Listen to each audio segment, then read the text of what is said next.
Welcome to the slop farm. Enjoy the video. You start by powering your modem off, then connect the primary Google router to the modem via Ethernet. Power both on. Open the Google Home app and sign in. This links hardware to your account. Once done, tap Add, then Set up Device and choose New Device. Follow prompts to scan the router QR code or enter Setup ID. Make sure Bluetooth and location are allowed because the app discovers devices that way, and stay near the router for the next steps. Now add satellites.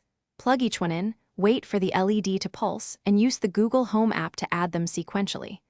The app runs a connection test and optimizes channel selection. Follow its placement suggestions to improve backhaul. Configure your Wi-Fi name and a strong password, enable automatic updates, and set any guest network options.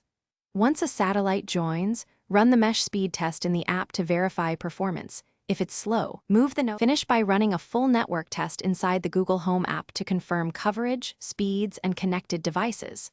Make sure devices are assigned correct priorities or profiles if needed. This improves streaming and gaming stability. If you see dead zones, reboot the modem and primary router, then reposition satellites. Small moves can fix interference. If a node won't join, try a factory reset by holding its button for about 10 seconds, then retry setup. This clears persistent pairing errors. Thanks for watching. Consider subscribing if we helped you today.